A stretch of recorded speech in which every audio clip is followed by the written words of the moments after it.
Hindi ko akalain na ang pagtitiklop ng labada ang huling normal na bagay na ginawa ko sa sarili kong tahanan. Hinimas ko pa lang ang kwelyo ng lumang work shirt ni Mark, yung nilabhan ko pa rin kahit ilang buwan na siyang hindi nagsusuot nang tumabi siya sa akin at sinabing parang pabor. Pack your bags, mapupunta ka sa nursing home next week. Ganun lang. Walang preamble, walang paglambot. Hindi siya kumibo. Hindi siya nag-atubili. At ang pinakamasama, mukha siyang proud. It's better this way, dagdag niya. Hindi ka mabubuhay mag-isa sa iyong edad. Nilampasan ko siya sa hallway. Bumukas ang pinto ng kwarto ko. Mga kahon. Ang aking mga kahon ay nakasalansan sa loob lamang na may tatak sa kanyang sulat kamay, kusina, kubeta, banyo, manakita ko ang clipboard na nakalabas sa leather bag niya sa counter. Nakatitig sa akin ang mga matatapang na itim na titik, kasunduan sa paglipat ng ari-arian, ang aking address ng buo sa ilalim nito. Ang silid ay lumabo ng isang segundo. Akala ko ito ang aking paningin, ngunit pagkatapos ay natanto ko na ito ay ang aking hininga, mababaw, masikip. Mark, dahan-dahan kong sabi, saan mo nakuha yung papeles na yan? Nagkibit balikat siya, na parang nag-uusap kami tungkol sa grocery. Mahalaga ba? Nahawakan ko na. Tumalikod siya sa akin, naglakad papunta sa kusina, at nagsali ng isang baso ng juice, na parang hindi lang niya binasag ang 38 taon ng pagiging ina sa isang pangungusap. Umikot ang tiyan ko. Gusto kong sumigaw, kalugin siya, tanungin kung sino siya. Pero alam ko, sa kaibuturan ko, alam kong hindi ito biglaan. Ito ay pinagpraktisan. Siya ay naghahanda, pumwesto, tahimik na inaalis sa akin ang mga karapatan na hindi ko alam na nakahanda na pala. Don't worry, sabi niya sa balikat niya. Ang ganda ng lugar. Nagbingo sila sa isang githy room. Magkakaroon ka ng kasama, kumpanya? Para akong isang paslit na nangangailangan ng playdates. Napatingin ako sa sala ko. Yung ipininta ko pagkatapos mamatay ng tatay niya. Yung may upuan kung saan ko inalagaan ang balakang ko pabalik sa kalusugan. Ang Afghan na ginagansilyo ko habang siya ay natutulog sa aking sopa sa pagitan ng mga trabaho. Ang silid na duyan sa akin sa kalungkutan at pagtanda at pagiging ina. At nakita ko ito sa sandaling iyon para sa kung ano ito ay naging isang showroom. Napagpasyahan na niya na hindi ako kasali doon. Namumula ang mga mata ko, ngunit hindi ako umiyak. Dahan-dahan akong tumayo, ang isang kamay ay nasa likod ng sopa para pakalmahin ang sarili ko. Hawak-hawak ko pa rin ang sando niya, sando niya. Hindi ako sasama, mahinang sabi ko. Siya scoffed. Nagawa mo na. Hindi mo lang alam. At tama siya. Hindi ko alam. Pero alam ko na ngayon. At malalaman ko kung gaano kalalim ang kanyang pagkakanulo. Dahil kung ano man ang mga dokumento niya, isang bagay ang nakalimutan niya, I never signed a damn thing. At ang bahay na iyon, nakalagay pa ang pangalan ko. Noong gabing iyon, hindi ako nakatulog, hindi talaga. Humiga ako sa kama na patay ang mga ilaw, nakatitig sa ceiling fan, mabagal na pumihit, parang may oras na kutyain ako. Ang bahay ay langit-ngit tulad ng dati, lumang kahoy, pamilyar na mga tubo, ngunit iba ang pakiramdam ngayon na parang pinipigilan ang hininga. Naiisip ko tuloy ang mga kahon na iyon. Inimpak niya ang mga ito bago pa man niya sabihin sa akin na para bang baliwala ang sasabihin ko, parang wala na ako. Bandang 1 oras 40 minuto narinig ko ang boses niya.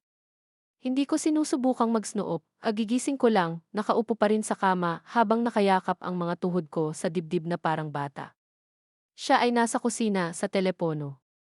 Ang pagbaba ng boses niya ay sinabi sa akin ang lahat. Hindi pa niya alam. It's a clean deal. Cash offer, no inspections. I just got to get her out first. Umayos ako ng upo, tumibok ang puso ko. She's dead weight, sabi niya, na parang pinag-uusapan niya ang ilang basurang naiwan sa isang garahe. I can't keep babysitting her, man. She's old. This house wasted on her. Patay na timbang. Ang mga salita ay nanirahan sa aking balat na parang hamog na nagyelo. Dinadalhan niya ako ng mainit na tsaa kapag may trangkaso ako. Minsan akong 37 oras na diretso sa waiting room ng nang maaksidente siya sa kotse noong kolehiyo. He'd cried in the arms after his divorce, clutched in my shoulders like was the only answer left in the world. Ngayon ako ay patay na timbang. Bumangon ako sa kama at pumunta sa aking aparador, tahimik, maingat. Gumagalaw ang sahig sa isang lugar na iyon malapit sa vent, ngunit alam ko kung paano lampasan ito. Binuksan ko ang itaas na drawer at inabot ko sa ilalim ng mga lumang photo album at prayer card. Wala na ang kopya ng kasulatan. Muli kong tiningnan, inilabas ang bawat lumang resibo, bawat birthday card, bawat nakatagong insurance statement, wala. Itinago ko ang orihinal sa isang hindi masusunog na kahon sa bangko, ngunit mayroon akong kopya dito, kung sakali. Ipinakita ko ito sa kanya minsan noong na-update namin ang impormasyon ng buwis sa ari-arian. Alam niya kung nasaan ito at ngayon ay wala na ito. Nagsimulang manginig ang mga kamay ko. Hindi lang ako kinikilig, binura ako, at naisip niyang hahayaan ko siyang gawin iyon. Marahan kong isinara ang drawer at umupo ulit sa gilid ng kama. Natuyo ang bibig ko. Parang lumiit ng 2 sukat ang dibdib ko. Napatitig ako sa anino ng sarili kong kamay sa sahig at inisip ko kung paanong ang isang batang pinalaki ko ay maaaring maging isang taong nakikita akong hadlang sa halip na isang ina. Hindi ako umiyak, hindi pa. Dahil napagtanto ko ang isang bagay na mas mahalaga, hindi siya natatakot sa akin. Akala niya wala na akong laban. At iyon mismo ang dahilan kung bakit ako mananalo. Kinaumagahan, lumabas ako sa likod bahay, hindi dahil gusto kong magdilig ng kahit ano, kailangan ko lang huminga kung saan naaalala pa rin ng hangin kung sino ako. Ang hose ay nakapulupot pa rin malapit sa balkonahe. Ang dumi sa ilalim ng mga palumpong ng rosas ay tumigas mula noong nakaraang linggo noong huling lumuhod ako roon na nagdamdam sa paligid ng kanilang mga ugat. Ako mismo ang nagtanim ng bawat isa sa mga palumpong ng rosas, gamit ang aking mga kamay. Ang una ay pumunta sa tagsibol pagkatapos mamatay ang kanyang ama. Ito ay pula. Kinuha ito ni Mark kasama ko sa nursery, sabi ni Red na malakas. He was 12. Now he calls me dead weight. Nakatayo ako roon, nakatingin sa kupas na gwante sa paghahalaman na naiwan sa bangko, ang ginamit ko noong nakaraang tag-araw, nakaluhod sa dumi na may masakit na tuhod at malutong na buto. Dahil ang bahay na ito ay akin, ang aking kapayapaan, ang aking huling sulok ng mundo kung saan ako ay naging mahalaga. Iniwan ito ng kanyang ama sa akin sa kanyang kalooban. Naaalala kong hawak ko ang dokumentong iyon sa aking mga kamay pagkatapos ng libing, hinawakan ito na parang linya ng buhay. Wala kaming ipon, halos walang insurance, ang bahay lang na ito, isang sira-sirang 2 silid tulugan na may masamang kanal at basag na tile, ngunit sa amin iyon. Iniwan niya ako dahil alam niya. Alam niyang lalaban ako para mapanatiling matatag si Mark, grounded, at ginawa ko. Diyos, ginawa ko. Nag-double shift ako sa kainan. Nagpack ako ng mga tanghalian na may hindi tatak na peanut butter at nagsulat ng maliliit na tala sa loob. Nakuha mo ito. Proud sa'yo. Nagtagpi-tagpi ako ng mga butas sa kanyang maong at sinabi sa kanya na posible pa rin ang kolehiyo. Ibinenta ko ang mga alahas ng aking ina upang bayaran ang kanyang mga aklat aralin. Siya lang ang anak ko, ang trabaho ko. Isinakripisyo ko ang lahat para sa kanya pagkatapos mamatay ang kanyang ama, hindi dahil sa inaasahan kong kabayaran, kundi dahil iyon ang pag-ibig. Paulit-ulit mong ibibigay kahit na naubos ka. Ngunit ngayon ay tiningnan niya ako sa mukha at binalak na itapon ako sa isang nursing home na parang mga expired na kasangkapan. Hindi ko man lang siya masusuklian, hindi pa. Dahil hindi ko pa rin maintindihan kung paano siya nakarating doon, kung paano ang maliit na batang iyon na umiyak nang makita akong umiiyak, ay naging isang lalaki na maaaring palayasin ako sa sarili kong buhay. Hinawakan ko ang rose bush na pinakamalapit sa porch. Ang tag ay nakasabit pa rin sa tangkay, kapayapaan, sabi nito, isang malambot na dilaw na pamumulaklak na nagsisimula pa lamang magbukas. Ang kabalintunaan ay halos nagpatawa sa akin, ngunit hindi ito nakakatawa dahil ito ay hindi lamang tungkol sa real estate. Ito ay tungkol sa pagbura. Gusto niya ang bahay. Ngunit higit pa riyan, gusto niyang makalaya sa bigat ng kung sino ako, ang babaeng labis na naaalala, na kumuha ng espasyo, na dito pa nag-ugat. Dahan-dahan akong lumuhod, nanigas ang mga tuhod, ang mga daliri sa dumi. Naghukay ako ng kaunti, para lang makaramdam ng matibay, at wala akong ibinulong sa iba kundi sa mga damo at mga uod, sa tingin mo hindi ako lalaban dahil tahimik ako, ngunit ang tahimik ay hindi nangangahulugang tapos na ako. Hindi ako magsusumamo para sa dignidad. Babawiin ko sana ito pulgada sa pulgada, dokumento sa dokumento, dahil ang bahay na ito, itong mga rosas, hindi lang ito itinanim, sila ay kinita. Pagkalipas ng 2 araw, umupo ako sa tapat ni Nora sa lokal na kainan, nanginginig ang aking kape sa tasa nito. With friends since high school, back when I still believe a good heart is all you need to be safe in this world. Si Nora ay nag-asawa ng bata, nagtrabaho sa opisina ng pamagat ng county sa loob ng 31 taon, at nagretiro ng may pensyon at isang matalas na alaala. Palagi siyang may uri ng pagtawa na maaaring pumutol sa isang libing. Pero ngayon, nakatutok pa rin ang mukha niya. Hindi ko sinabi sa kanya ang lahat sa telepono, humiling lang na makipagkita, sinabi kong kailangan kong maunawaan kung paano maibebenta ang isang bahay nang hindi nalalaman ng may-ari. Ngayon ay hinalo niya ang kanyang tsaan ng 1 beses, 2 beses, at sinabing dahan-dahan, hindi ayon sa batas, hindi maliban kung may nagpeke ng isang bagay. Ang salitang tumama sa akin na parang bitak sa gulugod. I look around the diner instinctively, like the truth might echo too loudly kung hindi ko ito pinanood. Isang couple booth ang okupado, mga matatandang lalaki na nag-aalaga ng pancake, 2 teenager sa kanilang mga telepono. Walang nakatingin. Walang nakikinig. Sumandal ako. Anong uri ng mga dokumento ang kailangan nilang pekin? Tahimik niyang inilista ang mga ito, isang deed transfer, notarized, signature verification, maaaring isang power of attorney kung gusto nilang itago ito ng tahimik. Umikot ang tiyan ko. Hindi ko siya binigyan ng power of attorney, bulong ko. Kung gayon wala siyang karapatan, ibinaba niya ang kanyang kutsara. Wala. Pumikit ako ng mariin, pinilit kong ibalik ang paso sa likod ng aking mga mata. Tiningnan ko ang aking drawer noong gabing sinabi niya sa akin. Wala na ang kopya ng kasulatan. Naglapat ang mga labi ni Nora. Hindi iyon nagkataon. Umiling ako. At may mga papeles siya. Nakita ko ang title page. Naglalakad-lakad siya, dala ang address ko sa bag niya na parang sa kanya iyon. Marahan siyang tumango. Hindi mahirap para sa isang tao na magmukhang opisyal, lalo na kung kaibigan ang notaryo o kung pineke nila ang pirma. Pero paano kung mayroon pa akong pruweba, tanong ko. Isang nascan na testamento, mga talaan ng buwis, mga lumang pahayag. Nagbago ang ekspresyon niya, tumalim. Kung gayon mayroon kang isang kaso. Umupo ako pabalik sa booth, ang vinyl seat ay nakadikit sa aking mga braso. Bigla kong naramdaman bawat taon na nabubuhay ako sa aking mga buto. Pero iba rin ang naramdaman kong bumalik sa akin ang gulugod ko. Nora, dahan-dahan kong sabi, may kilala ka bang magaling na abogado? Ngumiti siya, kaunti lang, hindi tawa, kahit init, isang kurap lang ng tahimik na paggalang. May kilala akong isang ayaw sa pandaraya at mahilig sa mga papeles. Tumango ako dahil hindi lang ito pagtataksil. Ito ay pagnanakaw. At ako ay tapos na sa pag-upo habang may nagnakaw ng buhay na binuo ko mula sa kalungkutan at grit at hardin na lupa.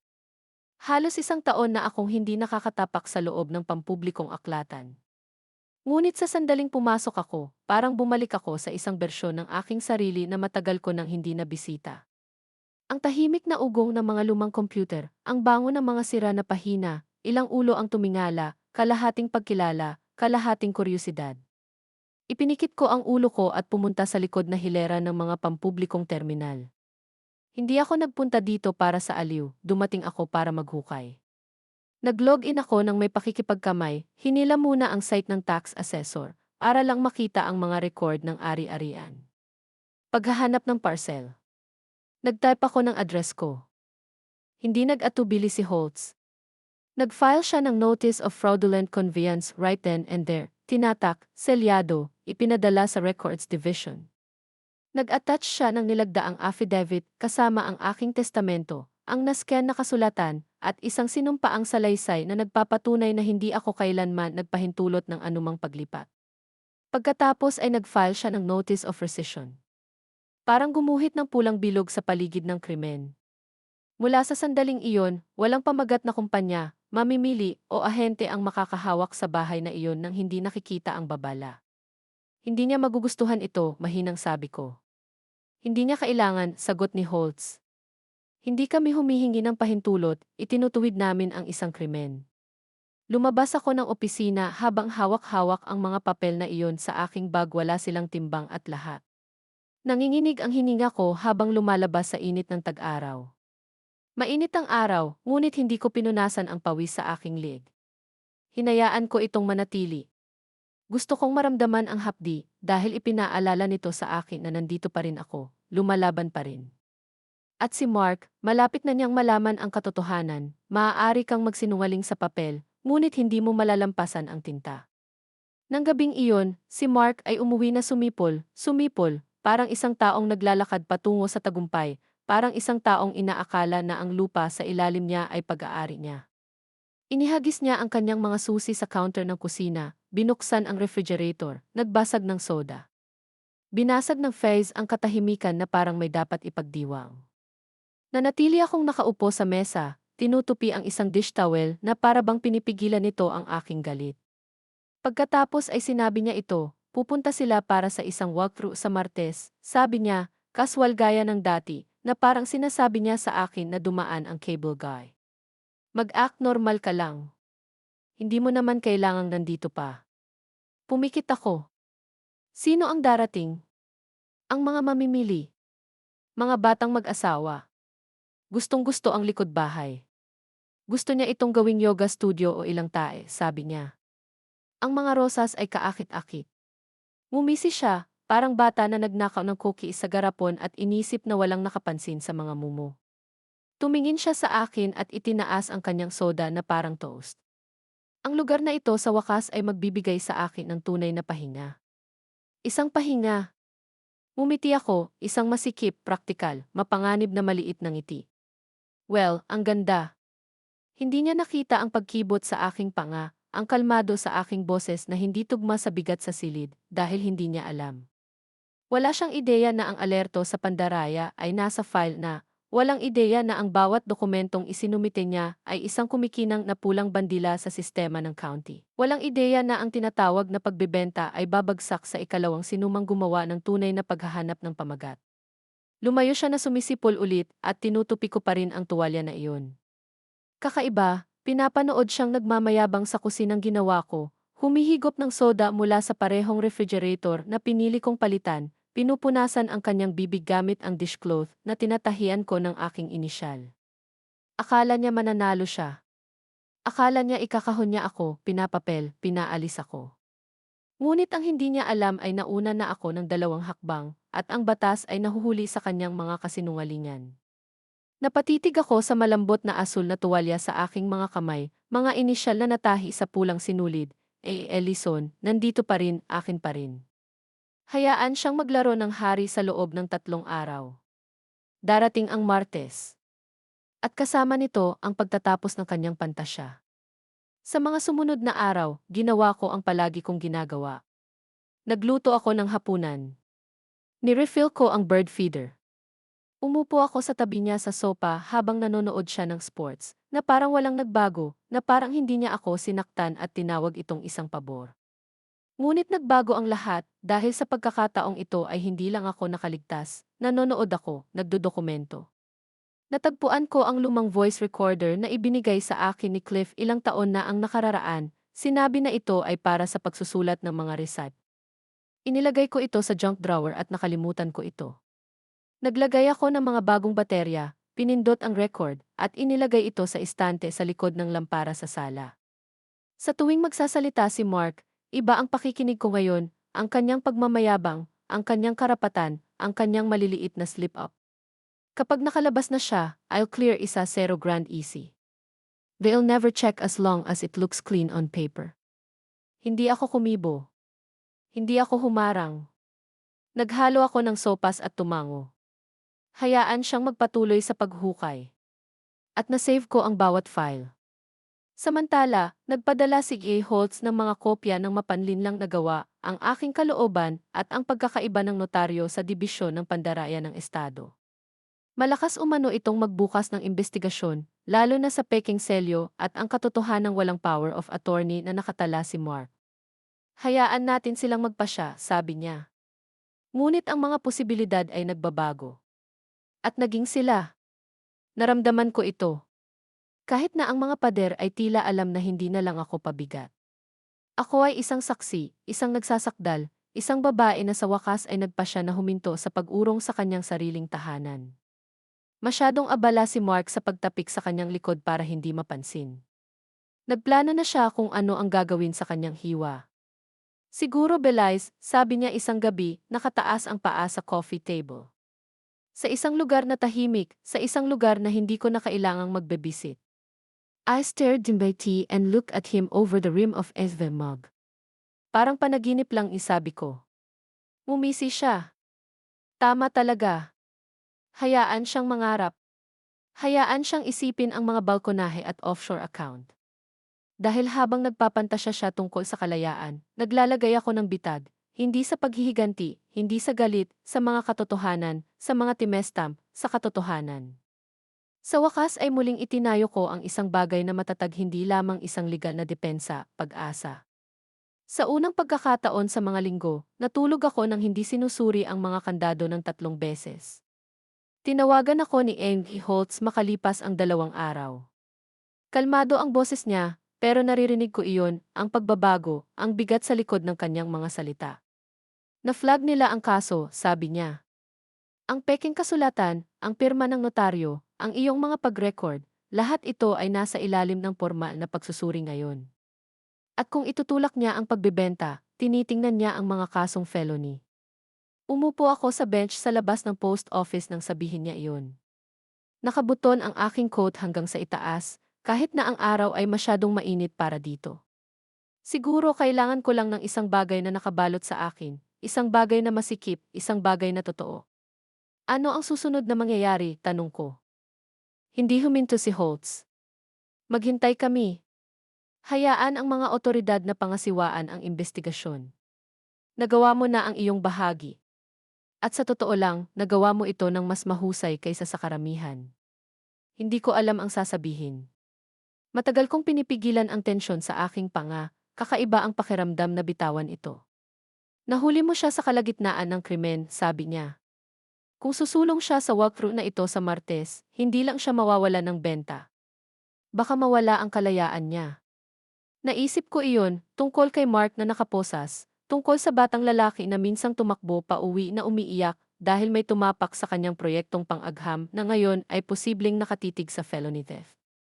Hindi ako nakaramdam ng tagumpay, hindi talaga. Naramdaman ko na lang tapos na. Lumambot ang boses ni Holtz.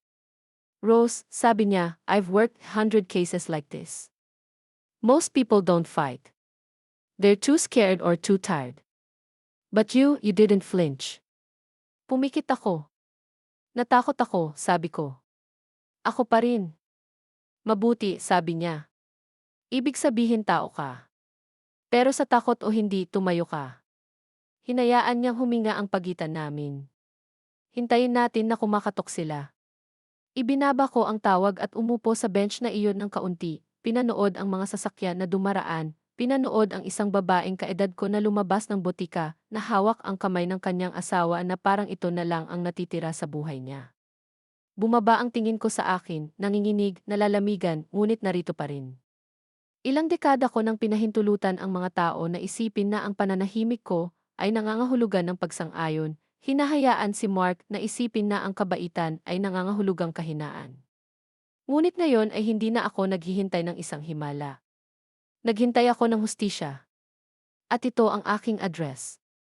Nangyari ito noong Martes ng umaga.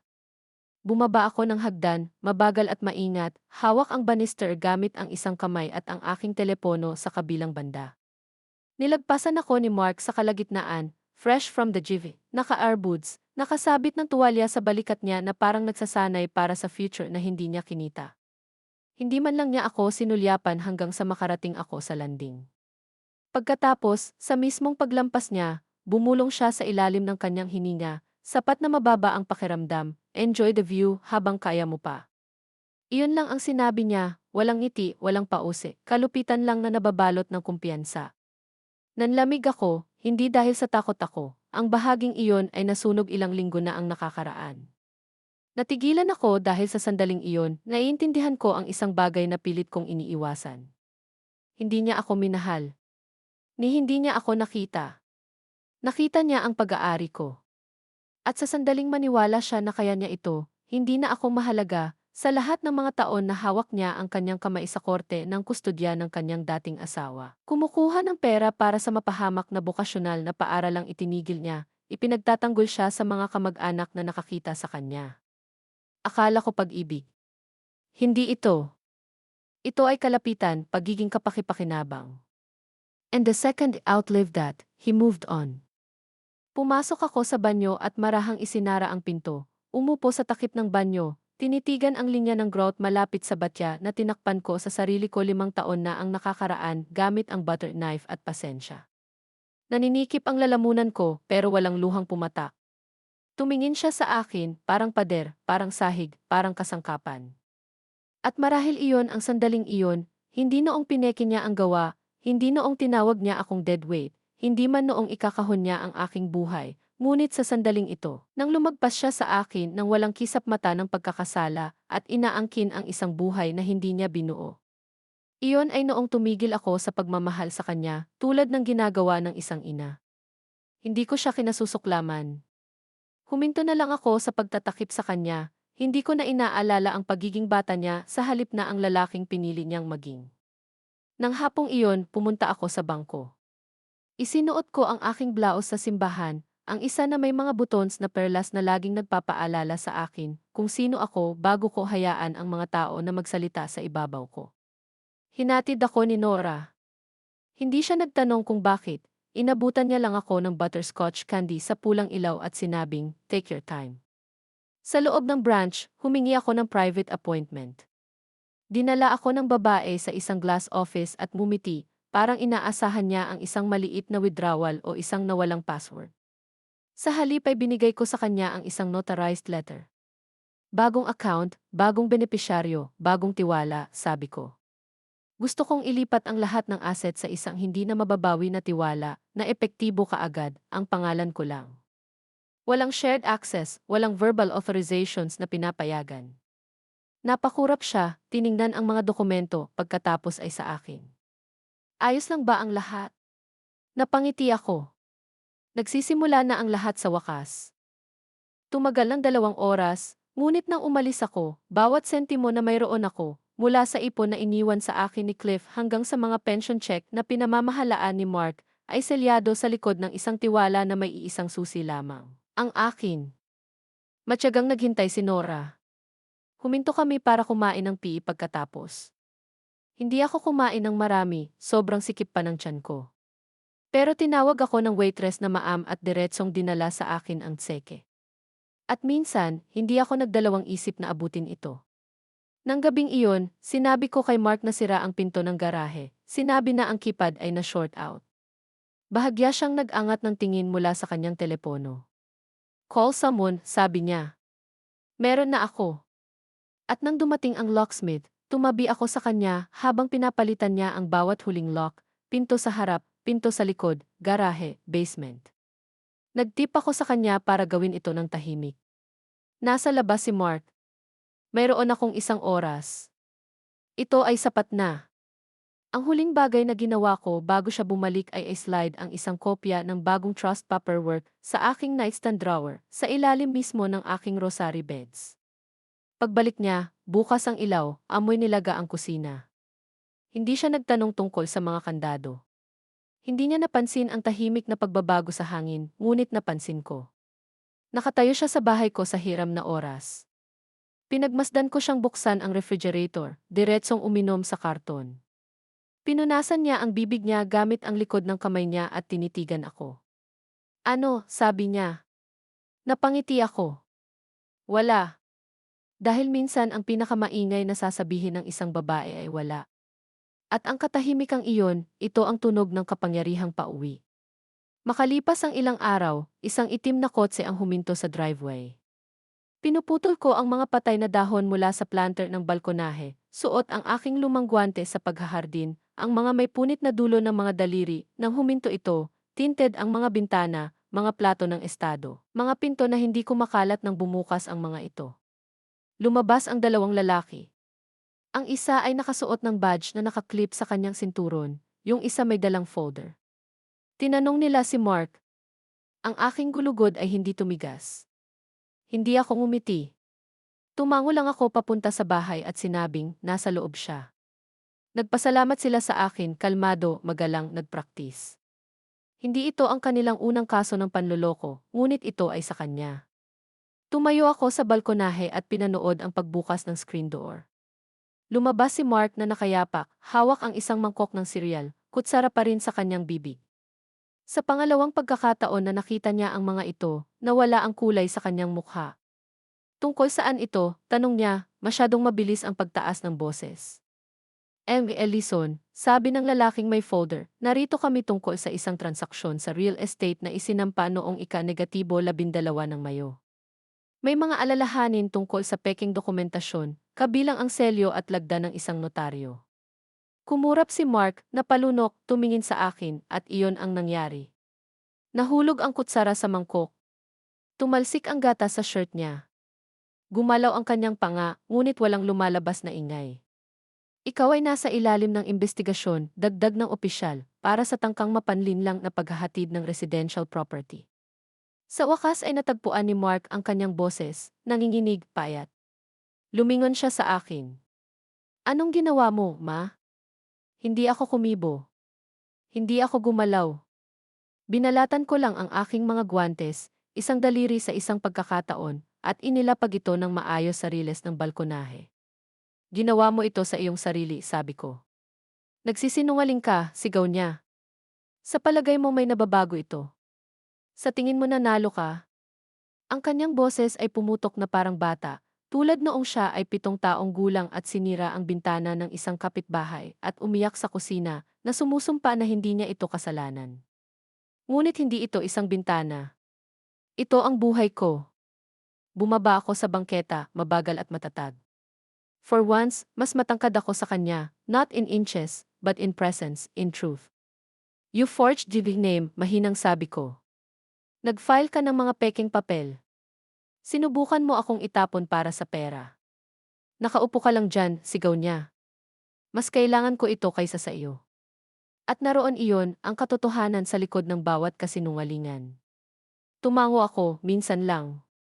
Well, sabi ko, humakbang pabalik sa balkonahe, ngayon ay wala ka na. Hiniling siya ng opisyal na pumasok sa loob para sagutin ang ilang katanungan. Sumunod siya, umuutal pa rin, nakaturo pa rin ang mga daliri sa bawat direksyon maliban sa kanya. Hindi ako pumasok. Hindi ko kailangan. Nasabi ko na ang lahat ng kailangan kong sabihin. At sa pagkakataong ito, walang sapat na kahon para itago niya ang katotohanan.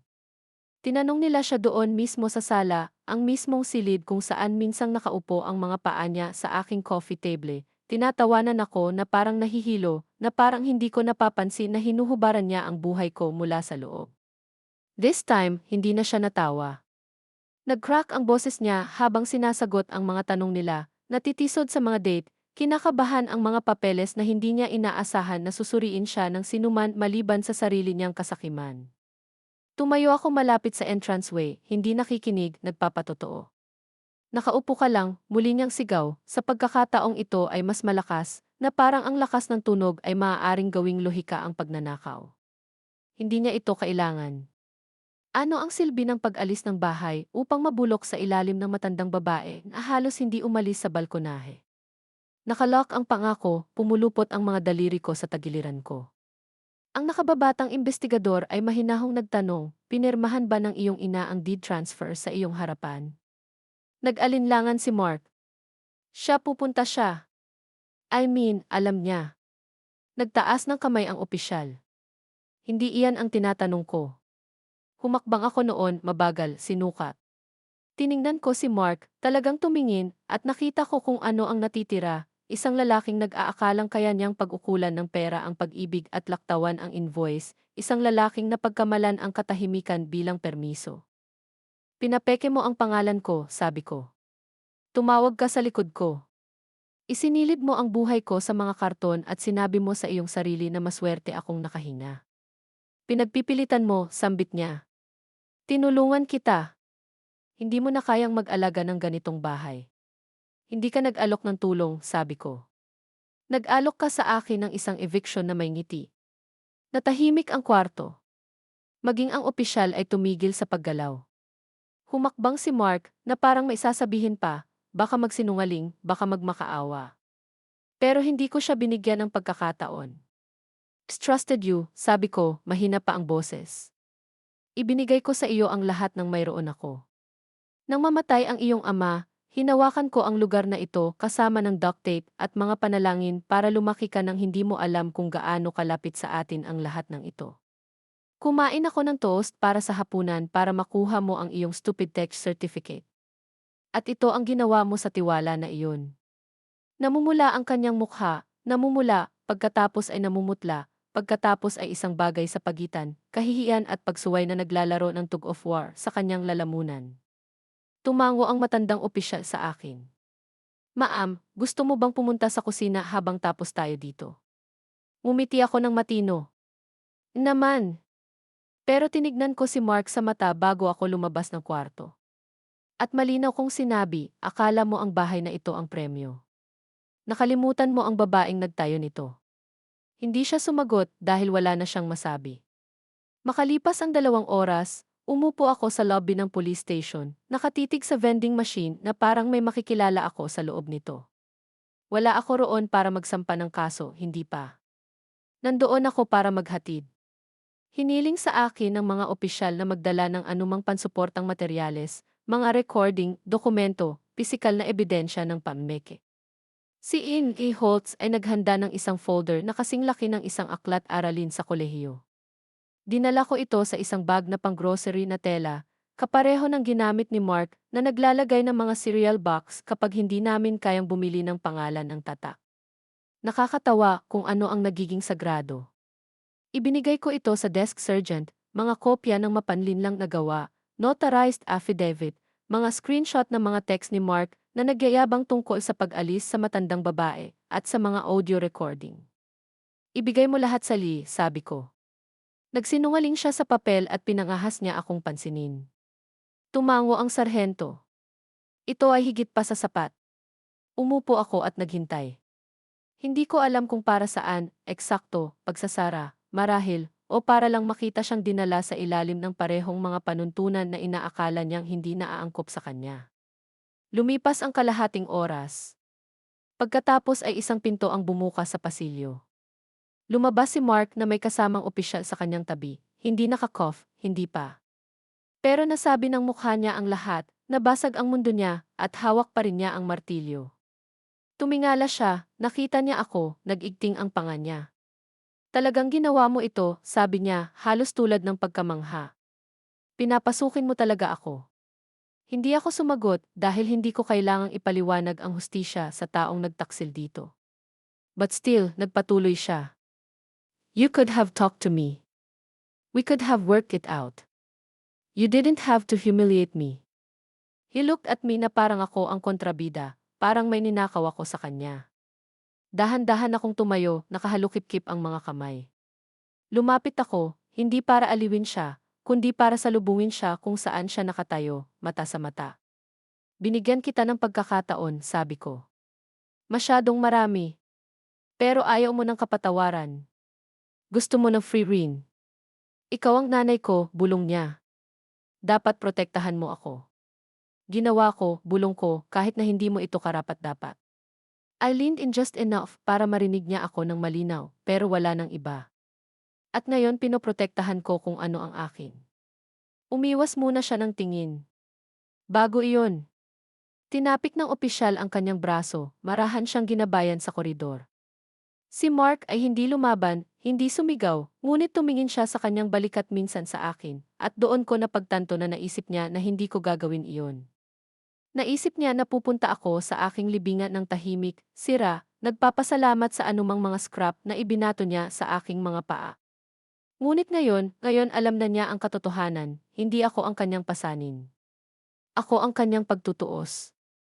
Pagkalipas ng 2 araw, umupo ulit ako sa tapat ni Enki Holtz, parehong kulay abo na kurbata, parehong tabo sa kanyang mesa, ngunit sa pagkakataong ito ay nakangiti ang lalaki. Sila ay nagsusumikap, simpleng sabi niya. Pamimeke, pagtatangkang pandaraya sa real estate, pang-aabuso sa otoridad ng nakatatanda, at dahil wala kang power of attorney sa file, ang kaso ay airtight. Bumuntong hininga ako na hindi ko na malayang nakahawak na pala ako. At ang bahay, tanong ko kahit alam ko na. Inilusot niya ang papel sa ibabaw ng mesa, pagpapanumbalik ng pagmamay-ari ng ari-arian, grantee, Mark Ellison, fraudulent rescinded gift court order, filed under claim, Rose Ellison. Tinunton ko ang aking pangalan gamit ang dulo ng aking daliri, hindi nanginginig, hindi na silaw, grounded. Ibinabalik ng dokumentong ito ang buong pagmamay-ari sa iyo, sabi ni Holtz. Na-file, na-certify, na itala. Ang huling sinulid ay naputol na, wala nang pagpapanggap, hindi na naghihintay ng ibang magpoprotekta sa akin. Nagawa ko na. Tumayo ako, mabagal at sinadya, at nakipagkamay sa kanya. Salamat, sabi ko. Nakuha mo ito, sagot niya. Karamihan sa mga tao ay nag-freeze kapag ang pagkakanulo ay nagmula sa pamilya. Ikaw ay hindi. Lumipat ka. Enwith Holtz, mahinang sabi ko. Tumingala siya. Lumingon ako, mas mabagal sa pagkakataong ito, hindi sigurado, puno lang, puno ng mga taon, puno ng mga sugat, puno ng mga pagpipilian na hindi ko gustong gawin. Ayokong makulong siya, sabi ko. I want him gone. I want peace. I want my name back and my door safe. Ibinaba niya ang kanyang panulat, naghintay. Kailangan niyang harapin ang mga kahihinatnan, dagdag ko. I'm not asking you to shield him. I excel. I just don't want to be the reason he sits in a cell. Gusto kong ako ang dahilan ng paggising niya. Mabagal na tumango si Enid Holtz. Magugulat ka kung gaano ito bihira, kung ano ang ginagawa mo. Ano iyon? Pagguhit ng isang linya ng hindi nangangailangan ng paghihiganti. Nagkibit balikat ako. Masyado na akong matanda para sa paghihiganti. Mas mabilis kang nabubulok kaysa sa kalungkutan. Binuksan niya ang isang folder, inilabas ang isang notepad. Maaari akong makipag-usap sa V, sabi niya.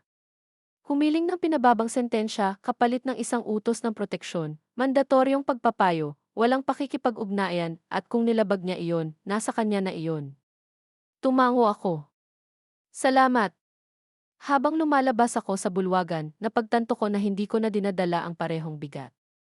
Sinubukan ni Mark na kunin ang lahat, ang aking pangalan, ang aking bahay, ang aking kapayapaan, at maaari kong kunin ang lahat sa kanya bilang kapalit, ngunit hindi ko ginawa.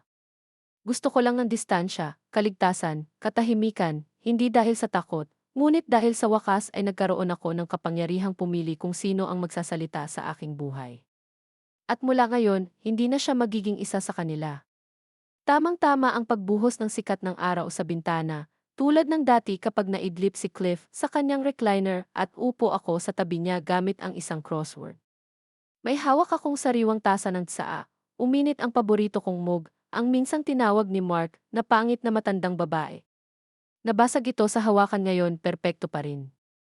Umupo si Nora sa tapat ko, nakakross ang mga bukong-bukong, mahinang tumawa sa isang bagay na nabasa niya sa papel. Tingnan mo kami, ang sabi niya, dalawang matandang ibon na walang dapat patunayan at lahat ay dapat tandaan. Napangiti ako. Tumingin ako sa bintana kung saan nagsimulang mamukadkad muli ang mga rosas, naka-bold, red, alive. Hindi sila natuyo. Wala rin ako. Hindi ako nawala ng bahay, sabi ko. Binago ko ang aking buhay. At iyon ang katotohanan, ang buo, mahirap, banal na katotohanan. Dahil ang bahay na ito, hindi ito isang istruktura lamang. Ito ay isang saksi, isang larangan ng digmaan, isang tahimik na uri ng altar. At ngayon ang naging patunay ko na ang tahimik ay hindi nangangahulugang mahina, na ang paggamit ay hindi nangangahulugang sira, at kapag sa wakas ay huminto ka ng malakas. Kahit na ang mga taong sinubukang burahin, ay kailangan mong panoorin ang pagbangon mo.